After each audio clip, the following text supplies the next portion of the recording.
Hello, coaches. Thanks for joining me for another interview. This one is with Philadelphia Union 2 head coach Marlon LeBlanc. Please go ahead and subscribe if you enjoy the content and check out the new book, Modern Soccer Coach Detail. It's out right now, available worldwide. Reflections, analysis, data, psychology, culture, leadership. It's got it all. modernsoccercoach.com/shop and a link below. Here's Marlon. Enjoy. Marlon, thank you so much for joining me today on the Modern Soccer Coach podcast. Really excited to have you on.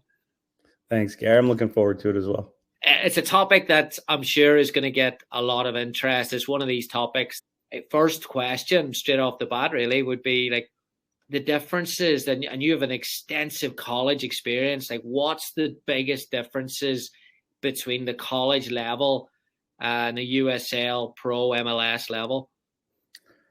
Yeah, I think on the surface, and trying not to sound biased one way or the other, because I did spend, the majority of my time coaching in the collegiate game. And it's funny, I've ended up at a place where, two guys who came through the collegiate system played for a long time. Ray Gaddis, who played for me at WU, is now the captain of FC Cincinnati, but the longest standing player in terms of minutes played, games played in Union history, right? And may end up in the Ring of Honor. And Jack Elliott, who was just signed a new multi-year deal with the Union and is one of the best center backs in all of MLS and came through 4 years in the college system.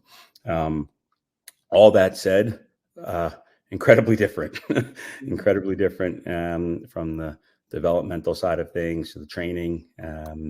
The collegiate game, I think for most coaches who enjoy the development side of things can become very frustrated with this time of year in particular in the collegiate game and basically 2 hours a week on the ball when football's about having a ball at your feet,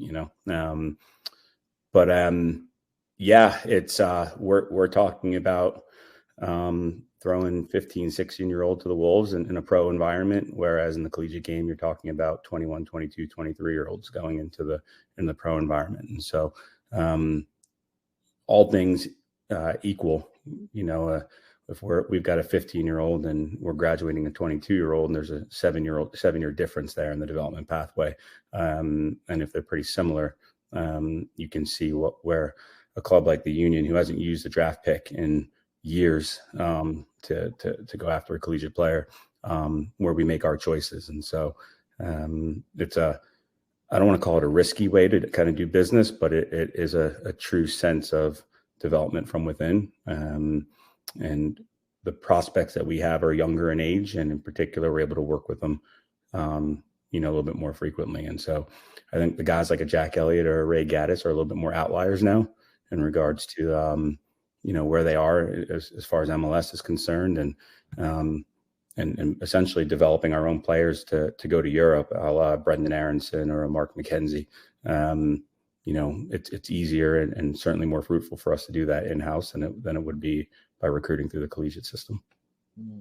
When you were like West Virginia, 19 years, did you see or did you find a change during that time where player development there was now more opportunities at USL or MLS, or did that shift during any stage of your time there, did you find? I wouldn't say that necessarily shifted at any one stage. I think as academies have come along within the professional structure here, and more ownership groups have provided more resources for pro teams to develop their own players, seen a little bit less of an impact of the collegiate player on the professional game within MLS for sure. I think I would say in my time at WU, it was finding that fine balance between wanting to produce players for the pros versus wanting to win. And that's a hard balance to strike in the collegiate system when you basically get 3.5 months of a year to go and win games, right? But I think that as the league has grown and the investment has become more about the academies and essentially leagues or teams within the MLS structure now selling more and more players to Europe, and you see the Union doing it, FC Dallas. You're seeing all these kids coming from the the academy structure and going overseas, I think there's a return on investment that ownership has noticed. And I think that kind of, saw a little bit of the downgrade of maybe recruiting through the collegiate system to fill out rosters versus in-house through academies. A phrase that you often hear when young players are coming through is this process of learning to become a pro. And I always smile because I always think, like, what are people's definitions of that there? How would you define it? Wow, it's a loaded question, right? I think there's a lot of ways you can talk about it, whether it's, teaching young players it's their job every day. And a lot of players, I think, burn out because it starts to feel like a job. But being a pro, it is your job. And so it is so much about just the balance of the off the field and coming in early to activate and doing extra work, working in the IDP sessions. There are certain things that are, I like to tell players, it's easy to get there, it's harder to stay there. And so all of those little fine details in terms of teaching them, we're able to probably influence them a little bit more here from a younger age versus in the collegial environment. That said, there's the on the field stuff too, right? Like it's the time wasting, it's the being on the road and knowing to sit back and sit in a low block and grind out a draw, grind out a 1-0 result. It's about managing the fans and not being too emotionally high and too emotionally low. And so there's so many things that we teach them, that we have to teach them, or they have to learn how to be a pro that maybe aren't necessarily in a coaching manual. The easy stuff is teaching them about, what they have to do off the field. I think the harder part is actually being in the environment of grinding out a 1-0 road and a 1-0 road result and having to do it in the moment and on the pitch. Yeah, the hostility of the fans, like, do you find there can be a different, like, college in the States is like, it's crazy. But it's a bit fun, isn't it? But like at the pro level, there's fan bases for these clubs that I'm sure create a different experience for a young kid. Yeah, I think it's a little bit different. So we're in Clearwater on the 3rd of February, and we're playing a UPSL team, and they bring out 1,000 fans and have flares going off and drums and whatnot in the stands for a preseason friendly with Union 2, kind of throwing a 15-year-old into a match like that, where there's an environment and that type of pressure is, the earlier you do it, is teaching them how to be a pro pretty early. Having the sporting director and the first team coach and, the first team scout and all those guys watching over your every move is teaching them how to be a pro. And so that pressure is probably unlike anything that they see in the collegial game. Obviously you can go to some fantastic environments in college soccer where I think a lot of pro teams would love to have in their settings. But I think it's a little bit different when you're doing it and you've got all these eyes on you and you're playing for, your position, you're playing for your next contract, you're playing with all this pressure on you. It's hard to replicate that game in and game out at the collegial environment compared to the pro level.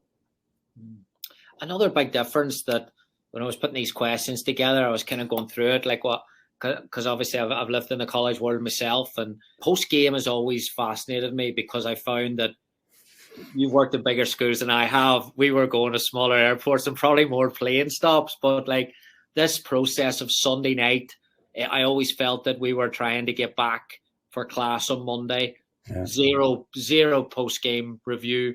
And the Friday was like, all right, get to Saturday's hotel so we can. How have you experienced those processes now getting extended, and how have you worked through that?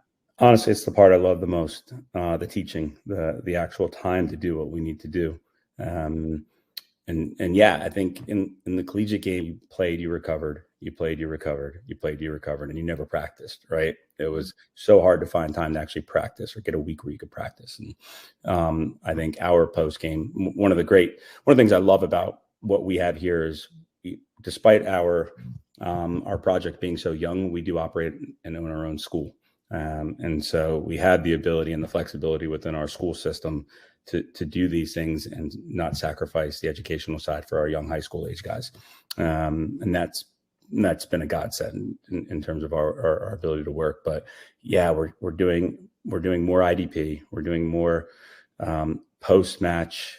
Like they always say, the game's the greatest teacher, right? And you see something in the game, but you don't have time to teach it. Well, now we have time to teach it, whether it's on an individual, a small group, and you're back four with your goalkeeper, or we're staying late after training to work with a handful of players. We have that flexibility now, and that was a flexibility that we have in the collegiate game. The guys got to go to a study group, they got to go to a test, they got to go make up classwork. Being in the pro environment allows you, especially with what we do, to continue the development cycle. Even with all our young pros that go into our first team, they're always out late. They're always coming back for a second unit, and just having that time to be able to address things in the way you need to address it is the most fun part for me for being in this environment now. Isn't it crazy though, and not to go and do a comparison, but the numbers, whether it's 40 hours or whatever hours a week, isn't that a crazy thing to work? Because that can actually stop informal conversations of walking off the training pitch if you're still in the setting. It's unbelievable. Yeah, I think it's useful. I don't even know what it is anymore, but it used to be 20 hours a week that you could have dedicated to, your football. And then you have to watch that. And the games themselves, if you play 3 games in a week, that's half your time gone right there. And then in the off season, which is the best time to do work, and it's about 9 months, 8.5 months of time, for a couple of those months, you're limited to how much time you actually have with the ball, like we said. So, yeah, it's crazy. It's really inhibiting. It's amazing that college soccer can continue to produce players that can come through that system and do so well in a professional environment. But it's the inhibitors that go along with it make it difficult for you to actually teach and get better and improve. And the kids want to. It's the archaic rules that don't allow them to. Yeah. You mentioned about the youth of the squad, and before we start recording, that was hilarious. You're coaching sometimes your younger groups than you were when in college. I mean, what aspect of a match when you rock into a hostile environment against a senior squad, where do you think the toughest, like the physical, is it in the press, is it in the transition, like getting up and down or recovering, or like where do you think the physical piece is at its most dangerous? Honestly, I think it's just the consistency. It's a consistency of doing it every single match. And you go to Hartford and you go to Pittsburgh when you're in the USL, and you've got to turn up against senior level players that are used to it. With the young guys, there's that, that time for attrition to figure it out and to we're teaching them to be consistent. That's part of the pro side of things too. And, that you alluded to and how they have to learn how to be pros. It's the consistency of showing up every day mentally and physically, and not being worn out by, a match that went long and we finished 1-1, and then you got to turn around in 5 days and do it all over again. And that's probably the biggest challenge. But what I've learned about young players, that they adapt really, really quickly. They get used to it. And I think the pressure side almost falls off their shoulders a little bit quicker the sooner you can get them into that environment.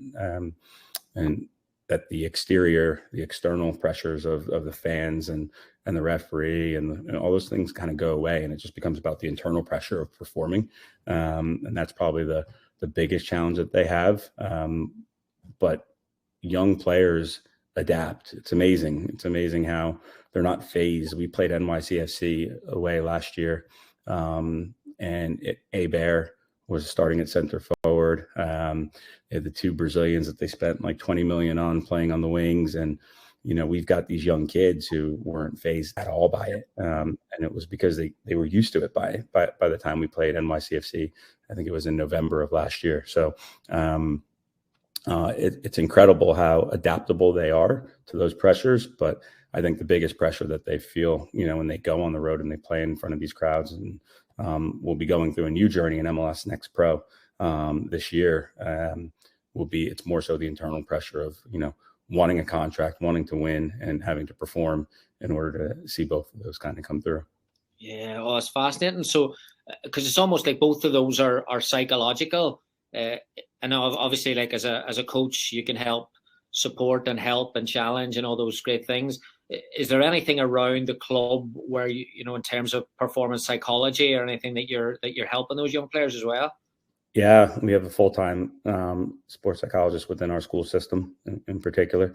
And so we have approximately 65, 70 boys, somewhere in that range that go to our YSC Academy, our school, where there is like I said, there's a sports psychologist on hand. Um, and essentially at the pro level, anything that is available is made available to these guys. And so the process is pretty well regimented in terms of resources and who to go to and where to go. And I think it's ever evolving, right? There's so many things that are still evolving across the board, but we do a lot to try and educate the players on that side of things. And I don't think that we would make this type of investment into our youth without having, all those bases covered. And that's part of it. It's Richie Graham started this project with the Philadelphia Union. Gosh, I don't know how many years it is now, maybe 10, 12 years, somewhere in that range with the Academy. And essentially what we've done here is become the pillar for what everybody wants to replicate across the league, in terms of infrastructure, in terms of player production, in terms of the model. And so the sports psychology, the nutrition, all those things are certainly covered at the highest level. Brilliant, brilliant. So we're gonna move it now towards your journey, and one of the questions I want to ask you was because I am fascinated about the length and the success you had in college, and then moving across, and what changes and all those things. How much of when you talk about the young kids that are doing their education and the schooling, how much of the college coach in you keeps charge of the grades and like looks at their GPA, and is there still a part of that? Not as much as you would think. It's one of the things I've been happy to shed, Yeah. of monitoring. But again, it's I've literally got a Google sheet that got passed to me this morning on each of my players in terms of feedback from all of their teachers and where they're at. I think understanding what they're doing off the field, whether it be in the classroom or from a psychology standpoint, from a nutritional standpoint, is part of that holistic approach that we have. And it's important that I know as much as what's going on that side of things, just as much as what's going on the field. So do I know each individual detail in terms of how many study hours a kid missed compared to what I did when in the collegiate game? No. But I do know what's going on. I do know how they're doing academically. There is a distinct kind of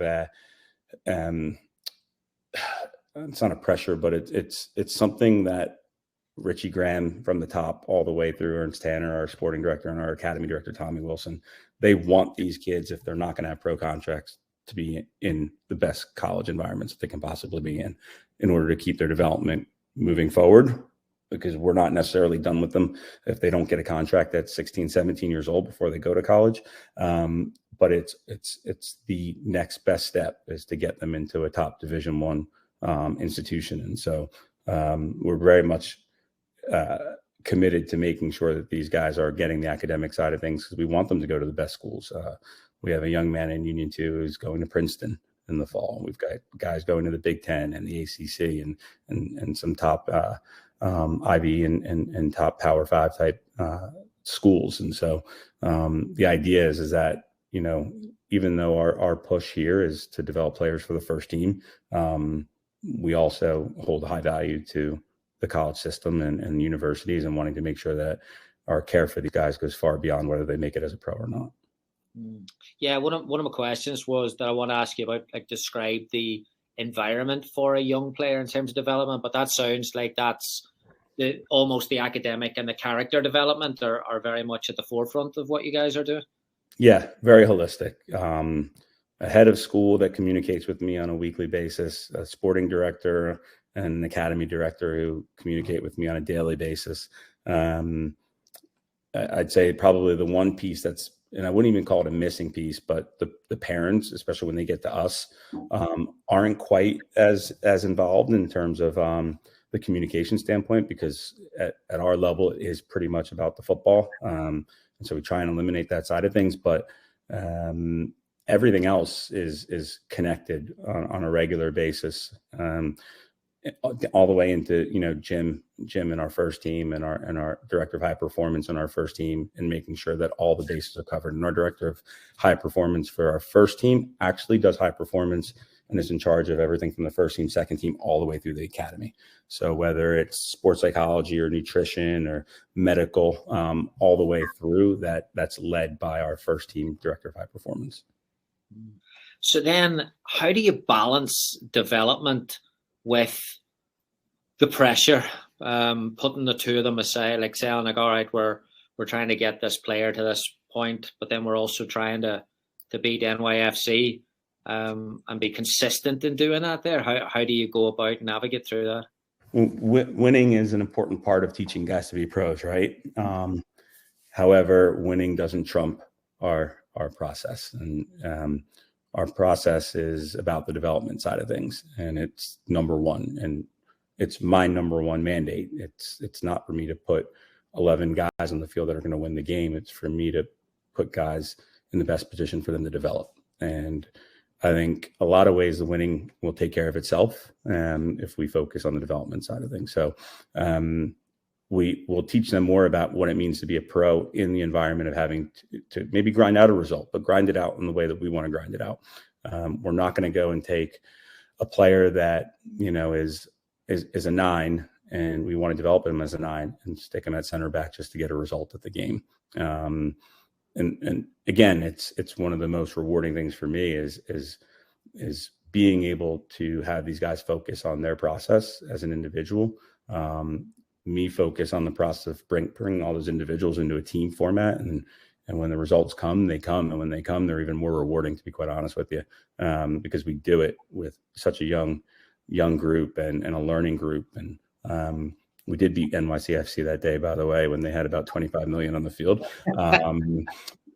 That's what makes it rewarding, when you go and you get a result, when you've got 30 plus million. I mean, Abear was like their, I think, comeback player of the year or something like that. I can't remember he's a multi-million-dollar center forward, Tavon Gray's, they're starting right back and playing there. So we've got this process where we understand that, we're up against bigger budgets. We're up against teams that are built to win. But our process is about the individual and bringing the individual to the forefront. And so I enjoy that. I think we want to win, and we play to win, and that's part of our fiber in the development process. But and these kids know that. But at the end of the day, my mandate is to develop players for the first team, and that's what we'll continue to do.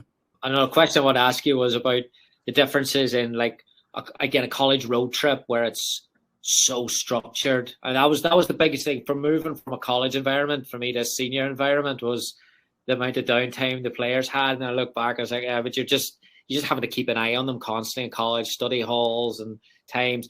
Yeah. You took a trip, I think it was before Christmas, or might have been just after, to South America. And I saw that you tweeted that the fire alarm went off in the middle of the night. And how do you kind of plan those trips, and how much space do you give the players? Yeah, we try and treat them like pros. Now it's a little bit different when you've got a 15 and 16-year-old minor that you're trying to treat like a pro, and so we do end up making sure that there's some checks and balances in place when they want to go to the beach when we're in Colombia or something like that.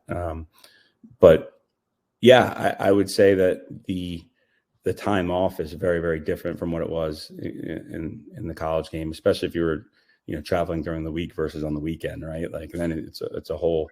They're not really quite dedicated completely and fully to just the match, are they, when they're in the college game, because they're potentially needing to prepare for a test or an exam or everything else. But when we go on a trip, we are pretty structured in terms of, we'll have a meeting at this time, or we'll have a opposition analysis at this time, and those kind of things, and meals. However, there is a lot of time for them to do their own thing and to, have that individual time on their own or with their friends to kind of be pros and take more responsibility over themselves versus us having to schedule everything for them. So, like I said, it's different when they're as young as some of our kids are. However, I think it's one of those things I probably don't have to worry about quite as much anymore. I'm the coach of the team, and at the end of the day, I am still in charge, but there are other people and other kind of things in place that help make that side of things a little bit more easier as well. God, I used to come back from away trips in college exhausted from the anxiety of planning, and now when you've got kids, I actually enjoy getting away because it's like, adults. Yeah. No, I know exactly what you're saying. There's the stress of being on the bus and staying awake and making sure that, everything's gone okay and meals and all those other kind of things being on time. Yeah, that's a stress that I don't have to worry about anymore, which is nice. But it's still somebody else's stress. One of the things that, again, looking at the different dynamics, college and the stability that you had in college with high standards, I'm imagining that the programs that I've seen that have had that success, there's a certain amount of the coaches, everyone aligned to culture, like everyone's kind of staff, everyone's together, and it almost manages itself somewhat. You can almost step back as a freshman and wait to, or can build that relationship during, because you've got them 4 years. But at your level now, success is going to be, some of these players are going to be bouncing in and out. And how have you changed in your building relationships and through that there? Yeah, that's a great one. I'd even throw coaching staff into that volatility, right, of coming and going as well. I think I'd always told myself that I never wanted to be a professional coach because of the lack of stability on the pro side of things. And for many, many years, I said I had no interest in it. And it's funny, there are so many changes that occur on a weekly basis. We're going to bring a U17 player up, or we're going to send somebody else down, or the first team's going to pull a player or two from us, and they might send a player or two down. Guys may, realize they're not going to get signed here and go somewhere else. And then the same with staff members who are always, looking at the next opportunity to move up. Yeah, it's probably it's a big change. I think that, like anything, and much like players playing in big environments against big players, like you get used to it after a while. I think the relationship side of things still sticks. Like everything in football is based around relationships first. I think it's trust and relationships, and everything else will fall into place. And you still have to commit to building those relationships, whether a player's with you for 6 months or 2 weeks on a trial. You still have to commit to it. And the same with the staff member. You still have to commit to it. Perhaps they don't last for 4 years. It might be significantly shorter, but in order for the development project to continue, the relationship has to come first. And perhaps if it were just about winning, it might feel a little bit different, because you might bring in a player that's going to help you, at the transfer window, get you over the edge and keep you up on the table, or help you get into the playoffs, or whatever it may be. But I think if it's going to be about development, every single person that comes into your environment has to feel like there's a relationship foundation that's there first. And so I don't think it's changed necessarily a whole lot, outside of the fact that we have to build those relationships maybe a little bit quicker in order to see results, versus knowing you've got 4 or 5 years with a kid who comes in as a freshman and knows they've got time to kind of find their way into your group or into your team. In this case, it's about building those relationships as quick as possible to help that development process go as quick as possible too. Yeah, brilliant. I find it really interesting that people do say, well, there's the college coach is used to a shorter season, and you've got the subbing and all these limitations. But I found that what college does, and what it done for me, was the relationship's a big piece, and also managing up and down and across. You can't not do that in college, right? Like, you got to manage ADs, you got to manage academic advisors, Yeah, we refer to that as managing upwards, right? Like it's getting buy-in from above, below, left, and right of you. In college, I think allows you to do that, and in some colleges, maybe more so than others, because they've got to do everything. Some coaches in the college environment, and and sometimes when you're maybe if you're at a bigger school, it prepares you a little bit more for a bigger operation in the pro side of things as well. But managing upwards is just as important as managing your own players, and there's no doubt that what you just said in terms of just those relationships, it goes across the board. And the college side of things certainly prepared me from a management standpoint, because you wear so many different hats, and now I'm sitting here telling you I get to wear the coach's hat more than anything. And maybe on the college side, the coach's hat was the last hat I got to put on, because of how much managing you have to do in the college environment. You had a great quote. You said in an interview that I was reading, coaches have humble beginnings, packing bags, doing laundry, driving long distances, building programs. A lot of what you're talking about just there. And I wanted to go back to your initial experiences at Penn State and doing all that there. I mean, how did that help you, and how did that build certain profiles of how you coach, I suppose? I think I'm probably aging myself out by saying that now, right? I think a lot of young coaches don't have to do those things anymore. Yeah, when I first started coaching, I think I made like 12 or 19, somewhere between 12. I can't remember, $12,000 for the year, or $19,000 for the year. Didn't have benefits. Took the pennies home to wash the pennies. Pump the balls up myself because we didn't have an equipment manager. All those little tiny details that used to talk about, like young players in Europe having to clean the boots of the senior players, right? And those things don't exist anymore. And so when I say you have humble beginnings, like there's nothing that you're not prepared to do as a coach in terms of teaching or spending the time or committing the effort that you didn't have to do before when you were washing laundry and pumping balls up. So there was nothing that's beneath you that you shouldn't be willing to do, because we have those humble beginnings where we started from nothing and you kind of end up in a good spot. And so I think when it comes to me as a coach now, like to ask me to go and spend an extra 30 minutes on the field with the player who just wants to work on, shaping right-footed shots in the lower corner, that's nothing compared to some of the other things that we've had to do. Or, to ask me to sit on a bus for 4.5 hours to go to a game versus getting on a private plane, like those humble beginnings, I think have helped structured me into the work ethic. I think a lot of today's coaches it's not that they don't have great work ethics. I think these coaches are so much smarter in terms of their starting points than we were as coaches, but it was just different. And the grinding that we had to do as young coaches, I think, has allowed me to see challenges in a different way than maybe a coach today does. That's kind of getting started.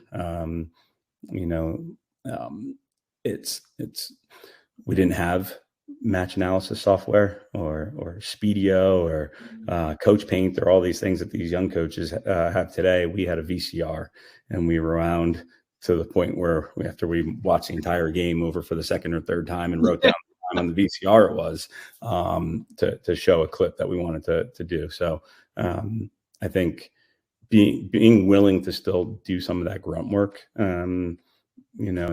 even today in a pro environment where I'll pick up the cones after training while my equipment guys walk on the other side grabbing all the balls, I'm still willing to grab and collect the pennies. I think your players getting to see you do those kind of things, and what you're willing to do, things that you're willing to ask your players to do, I think sends an appropriate message to the group and to your staff and to everyone within your organization that you're not above any menial task. I've wondered this for a while, just with we're now, I don't know if it's a new, again, I'm getting older, so it's just I'm probably experiencing or seeing a new group of new age of coaches coming through, and similar to what you said there, I do believe the tactical IQ and the ability to operate tech that can help you communicate is at a really, really high level. I wonder if the personality of the coach used to be a really big, and it still is at the highest level today. you work for Barry Gorman, like people like that had so much, they were so vibrant. But I wonder today if a coach spends 7 hours a day or 8 hours a day in front of a laptop or an iPad, that's going to diminish some of that, right? Yeah, I think what I've learned over the years is that coaching and managing are two separate things. And the best managers can coach and the best coaches can manage, and kind of find that great blend. I think when you get stuck and become a keyboard warrior in terms of statistics and analysis, but you don't know how to apply it in a way that it's going to actually teach and be effective, then you're missing that difference between coaching and managing. And the management side is getting the kids to buy into what it is that you've gone and identified and something that you want to do from a coaching perspective. And so there's a difference between the two, but the best ones seem to be able to pull it together. And like you see like a Jurgen Klopp who and we actually had him in Thomas Gronemark, a throw-in specialist, and because they saw from a coaching perspective that throw-ins were a deficiency in what they were doing at Liverpool. So they bring in a throw-in specialist, but the management that Klopp has to get the players to buy into what the throw-in specialist is doing, that's what I think separates him, that makes him not just a coach and not just a manager, but a little bit of the best blend of both. And, people always talk about Fergie being that guy too, and knowing how to spur a player on and to invigorate and inspire a player and get the most out of a player. Klopp is like a modern day in this way. And I'm an Arsenal fan, so it pains me to say this, by the way. But just taking some of that analysis and that keyboard warrior mentality and building it into a team and getting the players to buy into it. That's the special part. Yeah, it's the human part. Yeah. Brilliant. There's been a lot of talk about in recent weeks. We actually did a podcast on it 2 weeks ago with Candice Fabry about the commitment and the profession and burnout and impact it has on family life. And I read that you had spent the last 6 months of your college coaching career away from your wife and your family. And I wondered, how difficult that was. Is that something that you worked through? Is it something that's still in work in progress, or how have you navigated through this world of burnout and coaching? Yeah, that was difficult, and it was really last year and a half to 18 months that I was at West Virginia. It started off with my wife and my son. My son was originally with the Crew Academy, and we were driving 3.5 hours each way to Columbus to get him out there. But that was at the time where the Crew were looking at moving down to Austin, and they'd cut the funding on the younger teams out there, and we're only operating with their 2 oldest teams. So we had spoken to my son, who at the time was 11, about coming back to Morgantown and playing, and I think he was a little bit disappointed because we just didn't have a whole lot that we could offer him in West Virginia for his development. And so we had brought him out to Philadelphia, and the Union loved him, and that's what kind of premeditated our move and this transition to the Union. But for a year, my wife would drive him 4.5 hours. They would leave on a Friday. He'd play a game on the weekend, and he would get back about on Wednesday morning at like midnight. And then he would go to school for 2.5 days and repeat. And so for a full year, they did that. And that got old pretty quick, obviously, for them. And so when we got to year 2 of him being full-time with the Union Academy, they moved out, and we sold our house in the summer heading into my last year at West Virginia. And so this time my wife, my daughter, and my son all moved to the Philadelphia area while I was living in a hotel in Morgantown for the last 6 months. And it got old. It got old really quick, going on the road and staying in a hotel for 2 nights and coming back and going into a hotel where I lived. It's funny, the last couple of years while they were gone were 2 trophy winning years for us. So maybe you can correlate some success with that kind of process. But yeah, it kind of stunk coming home with the trophy and there being nobody there to celebrate it with, from your family. So that did get old. The FaceTiming got old. The microwavable meals got old. not seeing them got old, and to the point where it wasn't necessarily burnout. It was more along the lines of, like, I do this for them, like I work my socks off for them, but they're not here to enjoy it. And because they weren't there to enjoy it, I wasn't enjoying it very much either, despite all the success that we were having. And so, yeah, there's that family, professional balance that you need. And perhaps if I never didn't have a family, I wouldn't necessarily feel that way. But it got to the point there where I was missing them more than I was enjoying my football. And it made it a very easy decision, and with my wife and my son being on the road literally every week. I missed 70 something days of school during that calendar year. We'd made up our mind that this was what we were going to do heading into my last year at West Virginia. And I think when I came out here to Philadelphia, the first thing I did was join him for 2.5 weeks in Brazil, and just, got to be a dad for a while. And luckily enough, an opportunity opened itself up with the union for me to be able to join the coaching staff here. I like to joke with people and say that my 11-year-old got me a job with the Philadelphia Union organization. They must really like him. But no, it's far more fulfilling when there's people around you to enjoy it with. That's for sure. Fantastic. How do you balance the coach and the father? Like, how do you navigate through that one? Yeah, I think I'd say it's gotten better every year that he's gotten older. I think, it's at the end of the day, I'm still his dad. And if it's a tough message, it was harder for him to take when he was younger. But what he's learned and what I've learned is that there's that coach time. If you were to ask my son who his coach is, he would say, my dad's my coach.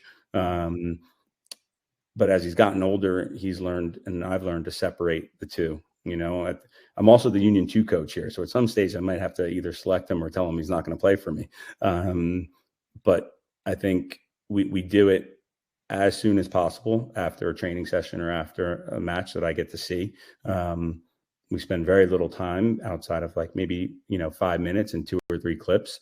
But he's now seen the benefit side of things. He's 13 going on 14, and he now knows that he has something that most kids don't have at his age, which is an extra eye helping him and telling him what's going on. And the union does a great job of this on their own, but I can pretty much do it every day for him. And so as he's gotten older, he's learned to separate the two and realizes that there's the soccer side of things that, he really wants this. And again, he predicated this move. This was about him. And what I've told him is that we're doing this. All I ask for you is to give it your best. And if you do your best and you fail, so be it. And that's been the commitment that he's made to it, is that he's put his everything into being the best footballer he can when it comes to the soccer side of things. He wants the feedback to help him kind of get there. And if he makes it, fantastic. If he doesn't, as long as he can look himself in the mirror and say that I gave it everything I've got, then we're satisfied with that as a family as well. Fantastic. Rewind 10 years ago. What was it like? What were you like when he was just taking the sport up and going after it? Were you a bit stand back? Were you on top of it? Or how did that work through to get him to that level? Well, my wife was his first soccer coach. Really? So credit her. Yeah. And it's funny. I remember him, when he first started being able to walk and kick a ball. And I remember kicking him whenever he would kind of try and dribble and just knocking him down. And I remember my wife getting really upset about it. And we'd just be in the living room. And I said, trust me, I'm teaching him now. Trust me. At the time I was thinking I would still be in West Virginia whenever he was old enough to really recognize. And I said, there's going to be kids someday who's going to say, oh, you're only who you are because your dad's a coach of West Virginia, or, your dad's team's crap and look, they lost again, and they're going to use it against you. And I think 10 years ago, I just tried to toughen him up. I tried to make him understand that, the mental side of things, the physical side of things, you can just let that roll off your shoulders and not let it affect you. And I think a lot of young players are affected by it. And I think a lot of his success now is he plays a year up. He's the smallest kid on the field. He's a late physical developer. He's only like 85% of his maturation, and his PHV isn't going to be until he's like 15 years old, and he's not even 14. So he's the smallest kid on the field playing U15. But if you watched him play, you would see a fearless player. And I think a lot of that just has to do with just really just kind of, pushing the boundaries of what was okay without it being considered child abuse. But, to this day, like if we're playing ping pong, I won't let him win. If we go out in the yard and we're playing 1-versus-1, I just won't let him win. Like I'm going to make him beat me, because I don't want to sound disparaging, but there's I think the mentality, and we alluded to this before, is probably the biggest thing now. Like all these kids are as good as each other. They're all as fast as each other. They're all as athletic as each other. There's very little that separates the top guys anymore outside of the mental side. And he's super mentally tough. And I think just exposing him to that side of things versus always telling him it's okay, and feeling like I needed to put a medal around his over his head just because he finished third place. Like, I think that's what separates him a little bit from that side of things. And that's one of the things I tried to do when he was younger, was just show him that it's not a big deal to be in a pressure situation, not a big deal to get kicked. Like, get up and keep going, get up and keep fighting. And I think it shows now watching him play today. Yeah, so you put up a few clips there during the week, and he's got a lovely step over this. I think where he comes in on goes right, it goes left, smacks it in the top corner. Yeah, he is exposed a lot. He's done. That was probably one of the greatest things too, is when he was old enough to be able to technically keep up. I would throw him in training with my college teams, and so I always said to him, when you go in there, weight the ball properly. If you're 8 years old and you're playing with a 24-year-old, you can't hit the ball like an 8-year-old. You have to hit it like a 24-year-old. And so he got technically very good very early, and understood how important the weight of the pass or the shape of the pass was at a young age. And so throwing him into that environment where he has to play 1 and 2 touch in a college environment, I think helped him adapt to the technical side of things now that he's gotten a little bit older. I bet you got him like $1 million worth of free camps as well during his lifetime. Yeah. Oh yeah. Yeah. Camps, footwear. He was well taken care of coming through the college system. Magic. How is having a younger son at the age, not at the age range, but approaching the age range of kids you're coaching and millennials and this new generation? How has that helped you? Yeah, I think it's helped me certainly stay involved in what's going on today with how these guys communicate with each other. I'll go in my son's room at night and he'll be on Xbox with 4 or 5 of his teammates and on FaceTime, but the phone actually faces the ceiling. They just have the phone on to talk to each other because they don't all want to wear headphones. And then I look at his phone on FaceTime and they all have the phones facing the ceiling. It's not actually looking at each other, it's funny. And seeing what they do on Instagram and all these other things, I think at least has me kind of dialed into the way that they communicate with each other. And I know today we talk about how devices has kind of ruined relationships and, maybe some of this, we talk keyboard warriors, right? We talk about the analytics and now the management side of things, I think even with the kids and how to socially interact. But at the end of the day, it is how they socially interact. That's the way they do it. And so being able to understand that helps me probably a little bit better have a conversation with the kid. I think I'm more on the lines of when I interact with my guys is sarcasm and joking off the field and, give them a hug when I see them for the first time of the day and kind of set the tone for the rest of the day. But it's probably helped me just refine the way I look at relationships with young players, and knowing that my own son, this is how he talks with these guys, allows me to maybe better understand their culture and kind of how they're growing up right now. And because I can understand how they're growing up and the pressures and what they see, on their social media, I think allows me to at least know how to communicate with them at worst case. Do I know it 100% no. Are there probably tons of things that, you know, are going on that I'm unaware of? Yes. But I used to have a thought process that, and Barry used to say this all the time. It's, you know, it's easier for the 25 of you guys to change for me than it is for me to change for 25 different people. I think it's flipped, you know, it's flipped completely. I have to be 25 different people for 25 different personalities. And, that's just the modern young player now. Like you can't treat them all equally. You can treat them all fairly. I think that's number one, but they're different kids that have different needs, and we have to adapt a little bit more for them than they need to adapt for us in this time and age. God, fascinating. I wonder where we're going to be in 10 years. Where do you think, like, what do you think is going to be the biggest change? Do you think communication is going to be lessened? Do you think confrontation lessened? Or what do you think is going to be the biggest change to coaches that they're going to experience? No, I think in 10 years, gosh, looking into the future, I mean, I think football will still be football, right? And everyone's always looking for the next best way to do things. I don't think that'll change. I think as it comes to communication, it's probably more on the coach's generation to continually find a way to adapt to the way the kids are communicating. There's less and less talk on the field and more talk in the locker room. I know a lot of coaches don't want to leave the locker room to their players and don't want to get in there. And I'm one of those guys that doesn't like to go in the locker room because I want them to have that to be themselves. But we have to create a new locker room. And I think that new locker room is more individual based. It's more sitting down and having a cup of coffee, or, you know, we have a house here.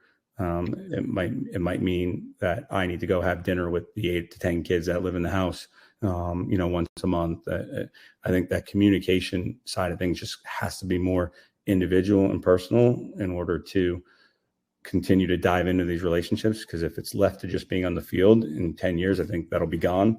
And it's just going to have to be more along the lines of just some discrete time, whether it's 60 seconds carved out of just asking them how things are going at home, or it's, like I said, a formal kind of like sit down where you go out to dinner, you go have a cup of coffee with an older player. I think we just have to find new creative ways to still have that personal connection that doesn't require a device in between. But more and more that we do from a soccer, we share more stuff via different apps and different things with scheduling. We just have to find a way to personally connect if we're going to get the best out of them. And at the end of the day, that's, again, it goes back to the development process versus winning. We might be able to win sticking the 11 best players on the field on a given day, but we're not going to be able to develop that way. And so right now, even like we've had 6 players graduate to our first team since I've been here with the second team. And I've got a great relationship with the 6 first team guys still. You know, some of them will come down and play for me from time to time, but you know, I might send them a message over Instagram saying, you know, how you doing, what's going on, and just trying to keep them engaged in that personal side of things. And when I see them for 18 days in Florida, you wouldn't think that they weren't playing for me anymore, that they were first team guys. They're still first team guys who showed up and sat on the sideline during the second team game when we played on the first night. And I think that's where when you know the relationships are working pretty well too. Brilliant. Last one, we'll finish. Almost flip it now. What is a young coach who aspires to get to the pro, the top college? You know, like what pieces of advice would you give them over the next 5 to 10 years? Yeah, I think you're seeing with more young coaches coming and being specialists, right? We talked about set piece coaches. We had talked about a throwing coach. I think you're seeing more attacking coaches, defending coaches, all these little areas. One of the things that I think I've learned the most since being here is, and in particular, and I'll tell you, I'm a better coach today than I was yesterday, and a better coach than what I was a year ago, is the learning process, and I've never stopped learning. And one of the things that I think I've learned to do every single day now when I coach is coaching the counter principles as well. And I think we get fixated on wanting to do this attacking exercise, and we completely ignore the counter principles that go along with it. And maybe even the transitionary moments, and transitions becoming such a big part of modern football, and how goals are scored. And so there's always one coach focusing on one side of the ball, another coach focusing on the other side of the ball.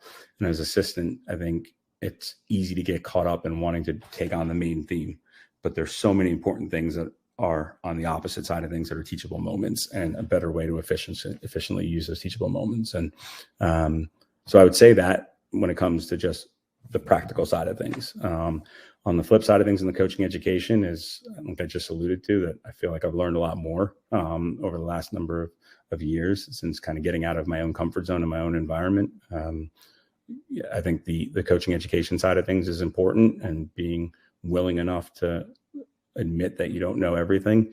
There are coaches out there who have forgotten more than I'll ever know, and it's picking the brains of some of those kind of coaches. I'm currently on my Federation Pro license with U.S. Soccer at the moment, and that's a learning experience in itself.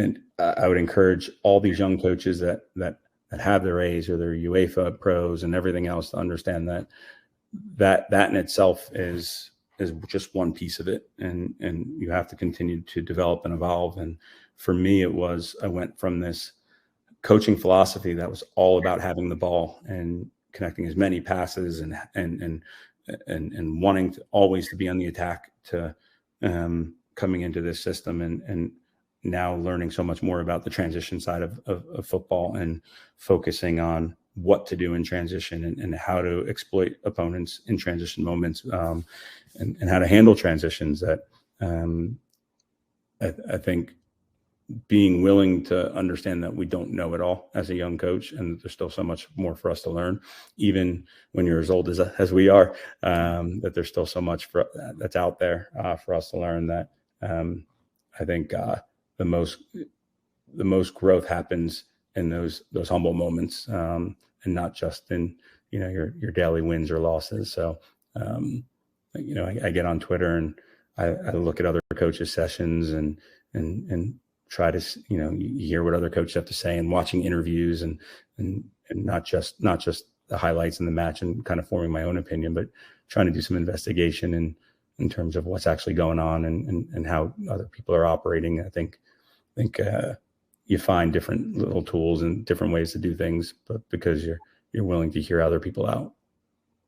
Brilliant. Marlon, what a way to finish. Top class. We've gone way over. I don't care. Absolutely tremendous. I enjoyed it, Gary.